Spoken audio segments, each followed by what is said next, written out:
It is my pleasure to welcome you all to what I know already has been and will continue to be an excellent event. My name is Maddie, and here to speak to you in a few moments' time on the changing place of women in society is my wonderful friend, Alana Lynch.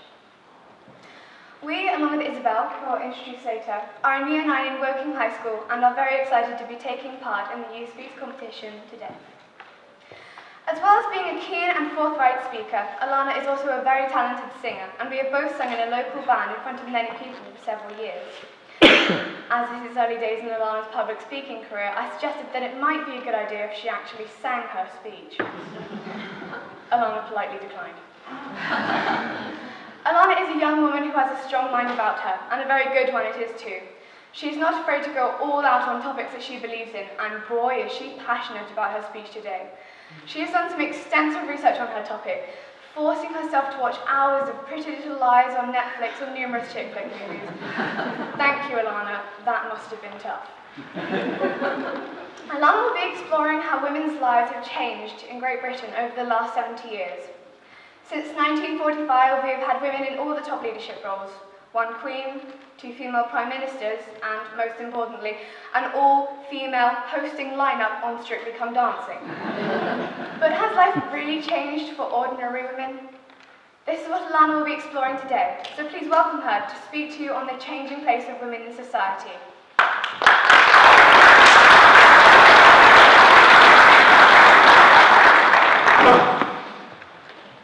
Good afternoon. I'd like to begin my speech with a question. How many of you here have heard of Women's Hour on Radio 4? Well, if you've been listening recently, you would know that a few months ago they celebrated their 70th anniversary. This got me thinking about how society's changed, how modern family is different, how a woman is able to fit into it, and inspired this speech tonight. So, what is modern family like? Here's an anecdote to illustrate mine.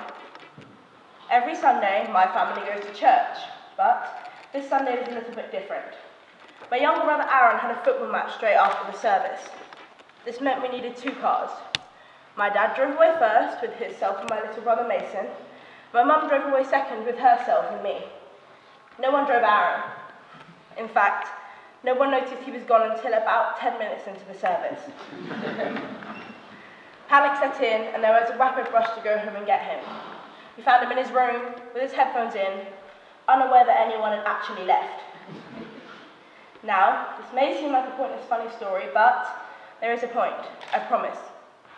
My dad could have blamed my mum fully for the whole issue. After all, she was the last adult to leave the house. But my parents see each other as equals, and accept everything about each other, including the mistakes. My dad does half the cooking, half the cleaning, and half the housework, and he seems at least 90% happy to. I'm very lucky to have this as my role model for what good relationship is. But would my great-grandmother have seen such respect between her parents 70 years ago? Marriage was seen as a contract, full of responsibilities and duties like cooking, cleaning, and childbirth.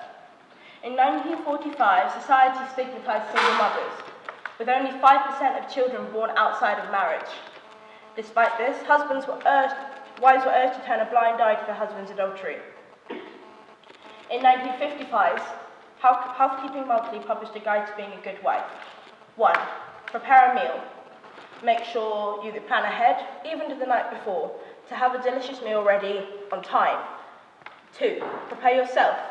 Take a 15-minute rest before your husband comes home. Do your makeup, put a ribbon in your hair, and be fresh looking. His boring day may need a lift. What about a wife's boring day? Where's her lift? On the more serious side, women stayed in unhealthy relationships because they had no purpose outside of the role of wife and mother. I like to think that in 2016, however, there are more escape routes for women from such a restrictive lifestyle. Many women cannot afford to not work, and they no longer see it as a sign that you don't love your children, but as a sign of strength, citing respect as a primary reason for returning to work. 2016 shows women are in a strong position. Female protagonists abound. Countless evidence in The Hunger Games, Rey in Star Wars, Beatrice Pryor in Divergence, and, more importantly, in the real non-fiction world. Scotland's Nicola Sturgeon, Wales's Leanne Wood, Cristina Fernandez de Kirchner in Argentina, Julia Gillard in Australia, nearly Hillary Clinton in the USA, but that's another speech, and our very own Prime Minister, Theresa May. So, everything for women is great then. So why is it that these strong female fictional characters are also jaw-dropping and beautiful and wear skin-tight catsuits? Why is it that Theresa May has just as many tweets about her shoes than her policies? Why is it that a young girl will wake up, look in the mirror, and immediately see all the flaws that she has? Why is it that a girl will take 100 selfies just to find that one photo that looks just like her? We live in a society where women can be anything and have everything, but there's still an unspoken guideline about how we have to look and behave. Going back to Women's Hour, a recent survey showed that 1 in 5 young women feel being called fat is a worse insult than being boring or stupid. I know, right? How can this be? It's because people, notice I didn't say men, make millions every year by making women feel like this, by telling them how they can get skinny, what they need to wear, how they need to act. We're constantly bombarded by the unattainable beauty of airbrushed celebrities like Beyoncé or the Kardashians. So, how has society changed in the last 70 years? I'm lucky. I have role models in my family, in my friends, in my teachers, in my politicians. But with this newfound freedom has come greater pressure. Pressure to be successful and look good in a skin-tight catsuit. But is society better than it was 70 years ago? In 1947, Women's Hour asked their listeners a strange question. Would you rather be a man or a woman? 40% said man. Today, that number has plummeted to 12%. And therefore, I can say that the changing place of women in society has basically made my life better than my great-grandmother's. And that is a change that all of us here tonight, men and women, can celebrate. Thank you.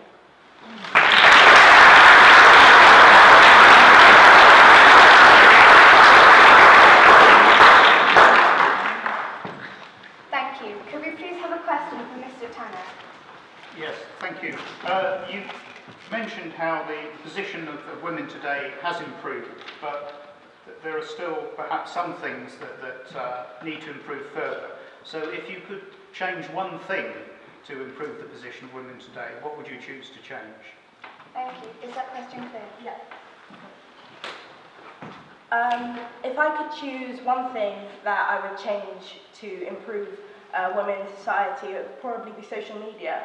I think that has such a big impact on how women view themselves, and also boys, how they view themselves.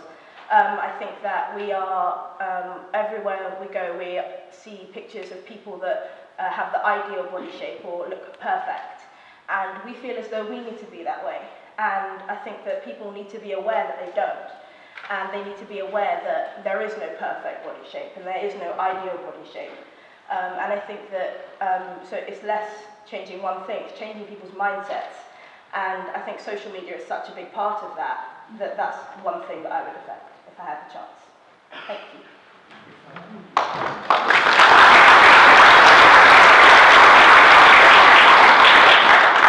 Thank you. Now it is my pleasure to introduce the wonderful Isabel Metcalf. Izzy is a student who has it all: brains, beauty, sporting prowess, and to top that all, she's lovely too. Izzy has won regionals in gymnastics and is an award-winning student, clearly shown by the badges worn on the lapel of her blazer. We've chosen Izzy to give a vote of thanks because, just like in her races, she always ends with a clear, decisive, and successful finish. Izzy.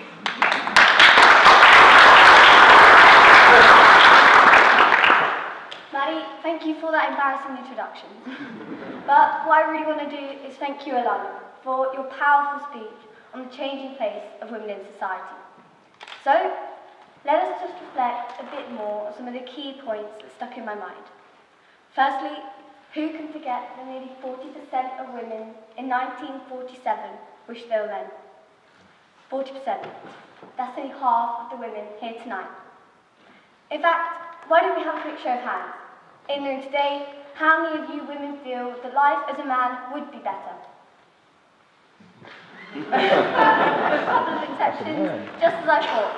Not many. And no one can deny that this shows life is now a much happier place for women. But your point that there are still many issues in which young women face today was made very clear indeed. And this moves me on to my next point. Just last week, I was scrolling through the Snapchat news articles, and there it was, Kim Kardashian's secrets to losing weight. And this relates to Alana's point about pressure women are facing. Is it really right to share such images and so-called advice on some of the most popular social media networks? Particularly when the main target audience is people of our generation. These are the people that we have to look up to. And as you also said, isn't it ironic that women play a role in creating a multi-billion-dollar beauty market? Yet the outcome? They still end up feeling so insecure. I also really liked how you answered the question on how we can improve women's place in society. This really showed your in-depth understanding of this topic. So what I really want to say is thank you, Alana, for such a personal and thought-provoking speech. Thank you.